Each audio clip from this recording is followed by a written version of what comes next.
Oke, mulai lah. Halo semuanya, di sini kami akan mempresentasikan hasil diskusi kami untuk mata kuliah statistik dari jurusan Pendidikan dan Teknik Pro. Sebelumnya, izinkan kami memperkenalkan diri. Saya sendiri adalah Sisilia Sianipta dan teman saya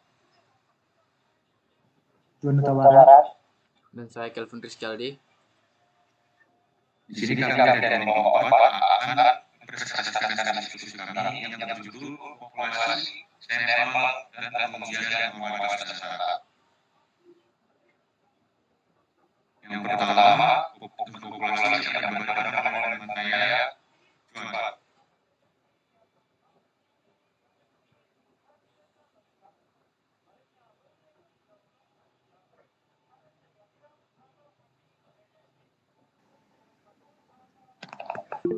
Halo, kedengaran? Dengar.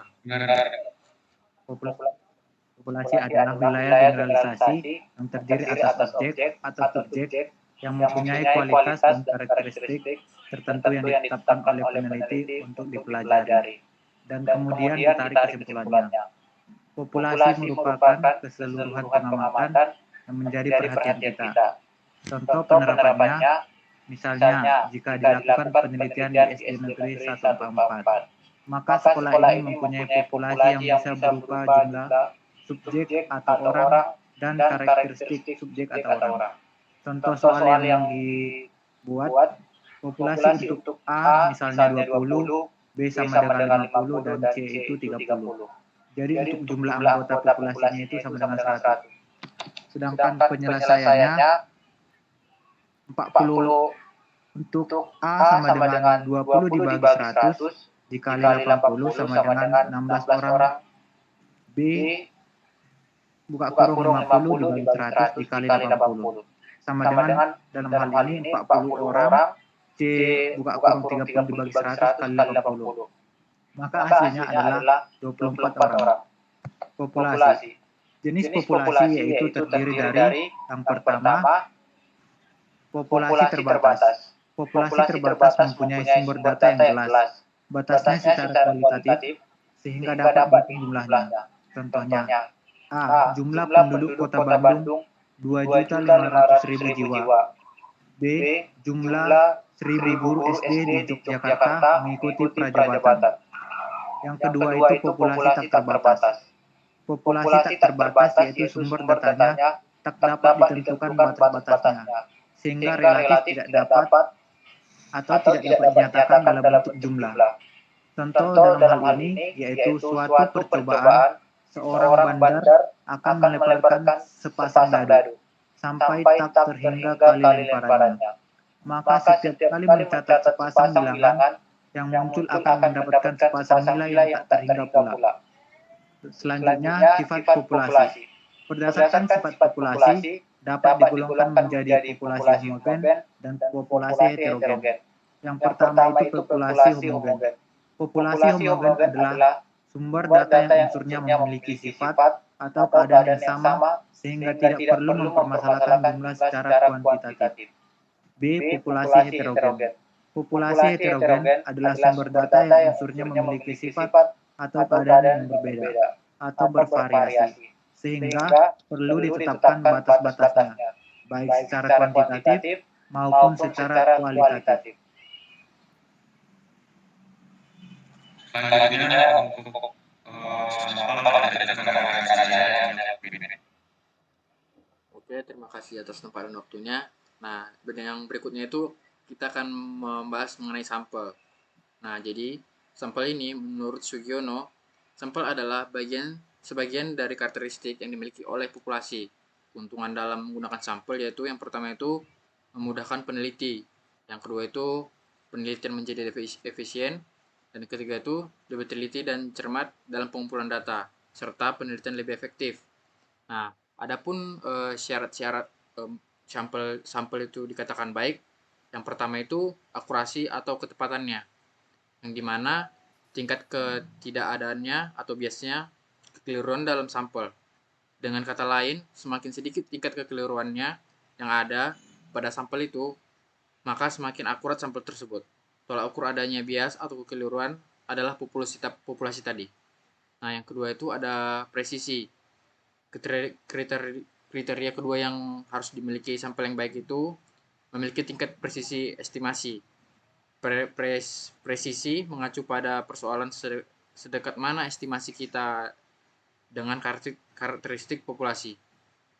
Nah, di sini tuh presisi itu sama dengan standar error atau nilai rata-rata populasi dikurangi nilai rata-rata sampel. Nah, kemudian adapun cara untuk menghitung sampel itu terdapat dua formula untuk menghitung besarnya sampel. Nah, yang pertama itu menggunakan rumus Solvin dan yang kedua itu menggunakan rumus Yamane. Nah, untuk rumus Solvin ini persamaannya itu n sama dengan n per 1 tambah n e kuadrat. Dan untuk rumus Yamane itu n sama dengan n per nd kuadrat tambah 1. Nah, adapun keterangannya di dalam persamaan tadi itu n kecil itu sebagai ukuran sampel dan n besar itu sebagai ukuran populasi. D dan E itu adalah tingkat kesalahan pengambilan sampel yang dapat ditolerir. Nah, misalnya kita ingin mengimplementasikan persamaan tadi itu untuk menghitung sampel kan. Nah, adapun contohnya itu bisa kita lihat di sini. Contohnya itu akan ada dilakukan penelitian untuk mengetahui tanggapan kelompok masyarakat terhadap pelayanan yang diberikan oleh pemerintah daerah tertentu. Nah, kelompok masyarakat itu terdiri dari 1.000 orang yang dapat dikelompokkan berdasarkan jenjang pendidikannya. Yang pertama itu lulusan S1 sebanyak 50 orang, sarjana muda sebanyak 300, SMK sebanyak 500, SMP 100, dan SD 50. Populasi berstrata. Kemudian, bila jumlah populasi 1.000, kesalahan 5%, maka jumlah sampelnya itu 258. Karena populasi berstrata, maka sampelnya juga berstrata. Strata itu ditentukan menurut jenjang pendidikan. Dengan demikian, masing-masing sampel untuk tingkat pendidikan harus proporsional sesuai dengan populasi. Kemudian berdasarkan perhitungan dengan cara di bawah ini, nanti kita jelaskan jumlah untuk sampel kelompok S1 sama dengan 14. Kemudian yang sarjana muda itu 83, yang SMK 139, SMP sebanyak 14, dan SD sebanyak 28. Nah, bisa kita lihat dari mana didapatkannya tadi itu. Yang pertama itu S1. Nah, 50 per 1000 kan, dikali 258. Kemudian kita dapat 13,90 atau 12,9. Kemudian untuk sarjana mudanya 300 per 1000 dikali 258, maka hasilnya itu 83,40. Dan yang kemudian itu ada yang ada SMK, di mana yang tadi populasi yang SMK itu ada 500 per 1000 dikali 258 sama dengan 139,0. Kemudian yang SMP itu ada 100 per 1000 dikali 258, maka dapat nanti 27,8. Dan kemudian itu ada yang SD, yang tadi sebanyak 50 kan, 50 per 100 dikali 25,8.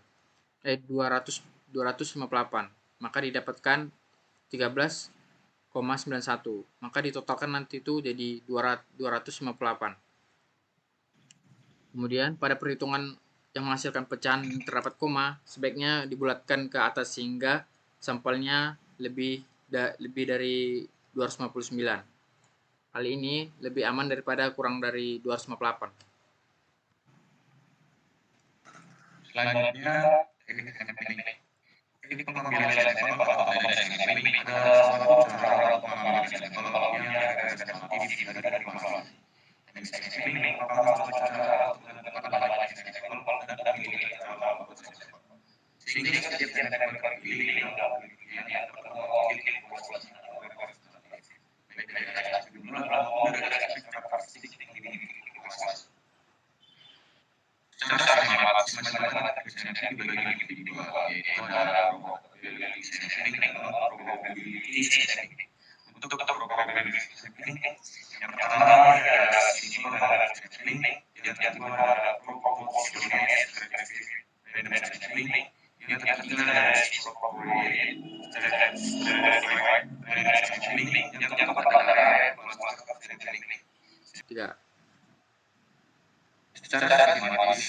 data sampling dibagi menjadi dua, yaitu yang pertama probability sampling.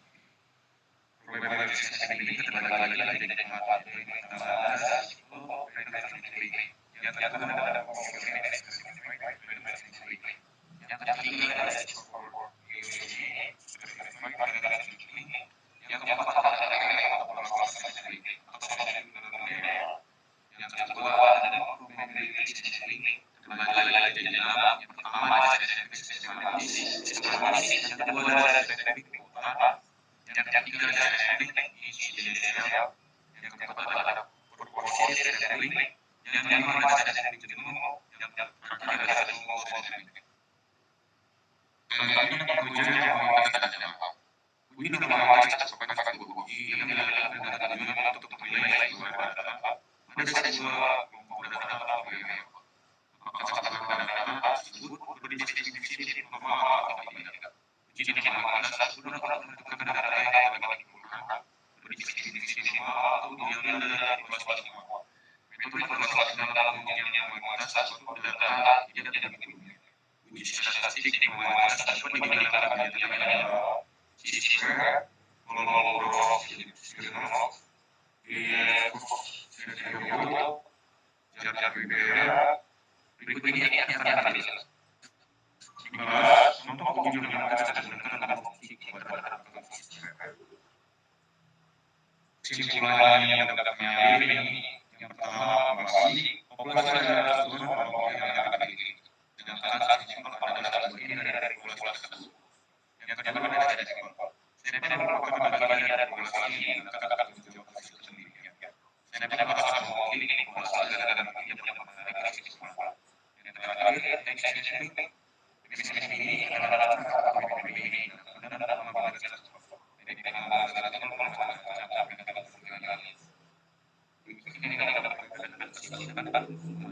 kami. Ya, terima kasih.